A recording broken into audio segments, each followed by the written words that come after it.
pobreza, perfeita alegria andam mais nos livros que nas nossas vidas. Há muitos caminhos que levam a Roma, Belém e o Calvário saíram de rota. Nossa madre igreja melhorou de modo, mas tem muita fúria e carisma puro. Frades e conventos criaram vergonha, mas é mais um jeito que por vida nova.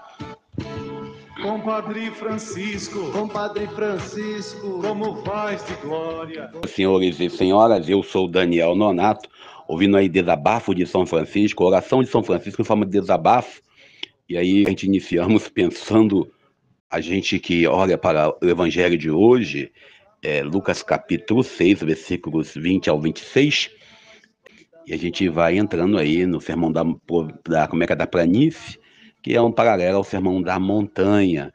Aqui, Jesus fala para os seus discípulos, após a escolha deles no Evangelho de ontem, que a gente leu, o Evangelho de ontem, Lucas capítulo 6, versículo 12 ao 19. E a gente, ontem, pela tarde, vendo na TV Senado, a gente acompanhou, assim, o discurso sobre a famosa lei, a possibilidade de, vamos dizer assim, de dar anistia aos presos do dia 8 de janeiro. Eu acredito, e desculpe eu dizer que eu acredito, e você tem o seu ponto de vista, tem o meu, isso é respeitável, que essa anistia do dia 8 de janeiro para os coitados que foram presos não é uma anistia para os coitados presos, mas sim é uma anistia indireta para aqueles que cometeram um crime durante o governo Bolsonaro. A gente não pode negar nunca que houve crimes cometidos durante o governo Bolsonaro, incluindo crimes cometidos pelo próprio presidente. Aí um dos deputados dizia que o povo está pedindo a anistia, já que nós tivemos aí, no caso aí, na Paulista, 45 mil pessoas gritando pela anistia. Senhores, pelo amor de Deus, se você olhar bem a cidade de São Paulo, só a cidade de São Paulo, não quero nem comentar mais nada. Um deputado ir para a tribuna dizer que o povo está pedindo, pesquise no seu lado aí, seus vizinhos, seus amigos, seus conhecidos. Tem pessoas que não têm nem noção do que aconteceu no dia 8 de janeiro. Eu conversando com alguns amigos no meu dia a dia, amigos que são ombro a ombro comigo, muitos não têm noção do que foi cometido, do que aconteceu durante 4 anos de governo Jair Messias Bolsonaro. E o pior não é isso, é pior você ver que as pessoas estão inertes, trabalham pela notícia do momento. Hoje mesmo, pela manhã, eu estava aqui lendo alguns artigos, querendo entender por que a linha chilena, a linha que vitimou a Joelma lá em Japeri, na minha querida cidade, no meu bairro onde eu resido, eu queria entender por que essa linha não é proibida, essa linha não está proibida. Aí fui pesquisar lá no portal da Câmara, fui pesquisar dos municípios, não existe uma lei, existe projeto de lei.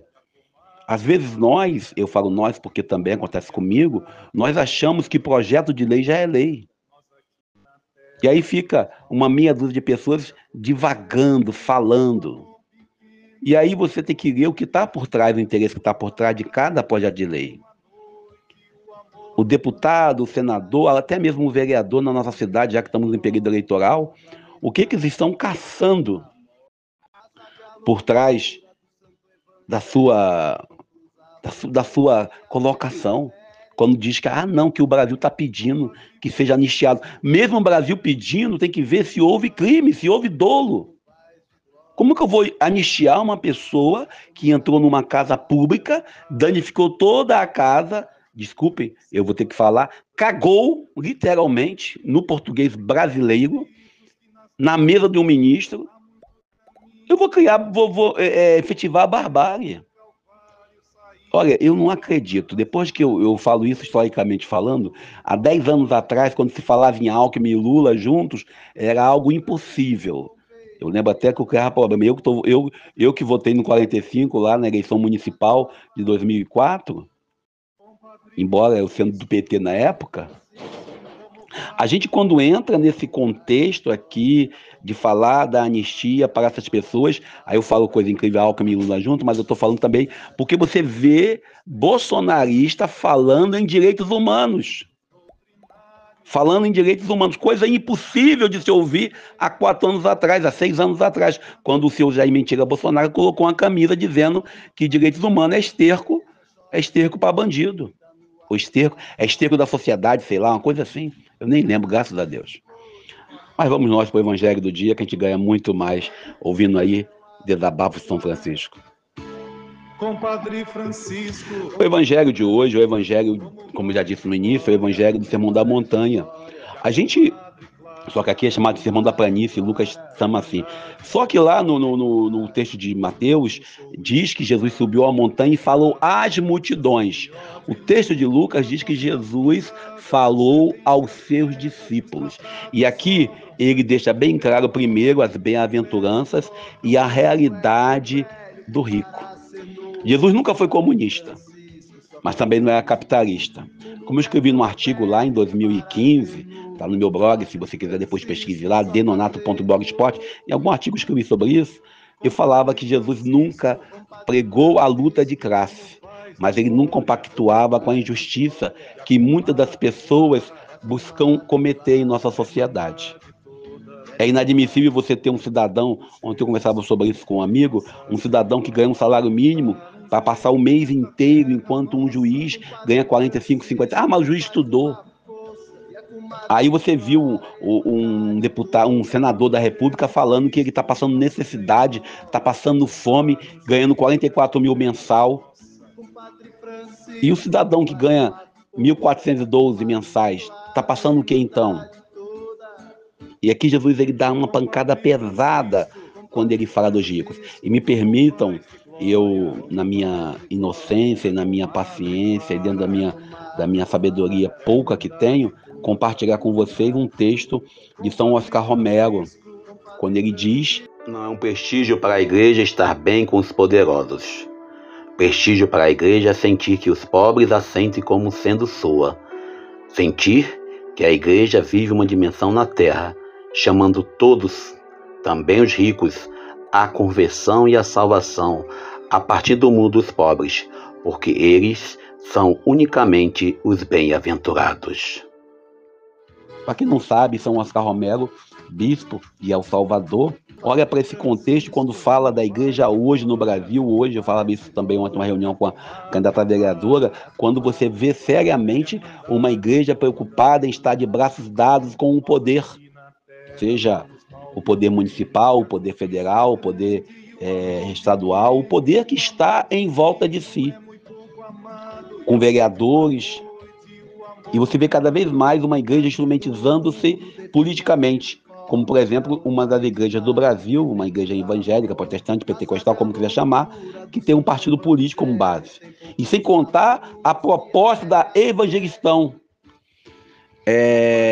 Todos os políticos que eu conheço, e eu falo todos literalmente, que eu convivo, inclusive, ontem mesmo na reunião, em nome de Jesus. A gente não pode trabalhar, usar o nome de Jesus, eu volto a dizer, não podemos transformar Jesus em cabo eleitoral. Ele é acima disso. Mas todos eles colocam Jesus como um cabo eleitoral. Um candidato a prefeito coloca uma foto lá do lado de um bispo evangélico, agora eu sou evangélico. O outro vereador vai no culto, faz filme, fotografa. O culto, ele é privado. Não é porque eu sou católico que eu sou mais santo e mais puro do que o outro. Não é porque eu sou evangélico que eu sei mais. E Jesus hoje ele vem dando pancada nos ricos. E ricos literalmente de dinheiro. Não paremos de hipocrisia. Ah, não, rico simbólico, é rico real. Quando faz da riqueza a sua salvação. E eu paro por aqui, peço a você que nos abençoe, nos ajude, reze por nós. Você que está no YouTube, deixe seu like, deixe seu comentário e nos ajude a continuar produzindo. Para que possamos continuar caminhando, se inscreva no canal. Eu sou Daniel Nonato. Murchou o estandarte da antiga arrogância, ação de ódio e lucro, as nossas cruzadas, sucedem-se as guerras e os tratados sobram, sangue por petróleo, os impérios trocam. O mundo é tão velho que para ser novo, com Padre Francisco só fazendo ouro. O mundo é tão velho que para ser novo.